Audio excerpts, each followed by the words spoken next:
nullable type அப்படிங்கிறது என்ன? அது எதற்காக பயன்படுத்துறோம்? Nullable types allows you to assign a null value to the variable. C# பொறுத்த வரைக்கும் நம்ம ஒரு இன்டீஜர் இல்லைன்னா பைட்டு டெசிமல் ஸ்ட்ரிங் இப்படி எதை டிக்ளேர் பண்ணாலுமே அதை ரெண்டு கேட்டகரியாக பிரிச்சிடலாம். ஒன்று வேல்யூ டைப் ரெஃபரன்ஸ் டைப் அப்படின்னு சொல்லி பிரிச்சிடலாம். சரிங்களா?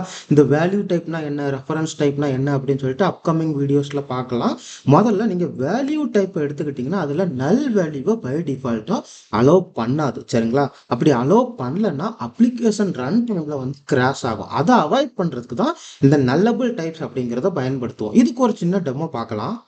இப்போ நீங்க இந்த விசுவல் ஸ்டுடியோல கன்சோல் அப்ளிகேஷன்ல மெயின் மெத்தட்ல பாத்தீங்கன்னா 3 வேரியபிளை டிக்ளேர் பண்ணியிருக்கிறோம். சரிங்களா? 2 வேரியபிள் வந்து வேல்யூ மெத்தடான இன்ட் அண்ட் பூலை பயன்படுத்தி டிக்ளேர் பண்ணியிருக்கிறோம். மூணாவது வந்து கார் நேம் அப்படின்னு சொல்லிட்டு ஸ்ட்ரிங், அதாவது ரெஃபரன்ஸ் வேரியபிளை டிக்ளேர் பண்ணியிருக்கிறோம். ஸோ இப்போ இந்த ரெஃபரன்ஸை பார்த்தீங்கன்னா நல் வேல்யூ அலோவ் பண்ணுது. இது நம்மளுக்கு இப்போ இந்த டெமோக்கு தேவையில்லை, ரிமூவ் பண்ணிடலாம். பட் வேற வேல்யூ டைப்ல பார்த்தீங்கன்னா இன்டீஜர் டிக்ளேர் பண்ணும்போது நல் அப்படிங்கிறது அலோவ் பண்ணலை. இப்போ இந்த நல் அப்படிங்கிறத அலோவ் பண்ணணும்னா கண்டிப்பா nullable அப்படிங்கிற டைப்பை நம்ம பயன்படுத்தி தான் ஆகணும். சரிங்களா? ஸோ nullable அப்படிங்கிறத எப்படி டிக்ளேர் பண்ணுவோம்னா nullable லெஸ் தேன் பிராக்கெட் அந்த டேட்டா டைப்பு, அதுக்கப்புறம் வந்து கிரேட்டர் தேன் பிராக்கெட் இதை போட்டிங்கன்னா nullable டைப் அப்படிங்கிறத நம்ம பயன்படுத்திக்கலாம். இப்போ எரர் போயிடுச்சு பார்த்தீங்களா? அதே மாதிரி இப்போ பூல்லையுமே வந்து இந்த nullable டைப்பை டிக்ளேர் பண்ணணும்னா நீங்க சிம்பிளா nullable இப்போ லைன் நம்பர் 13ல டிக்ளேர் பண்ணியிருக்கிற மாதிரியே நம்ம பயன்படுத்திக்கலாம்.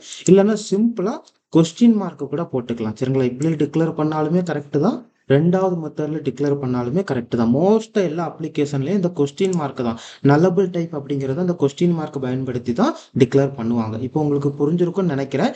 ஏதாவது டவுட் இருந்துச்சுன்னா கேளுங்க. நன்றி.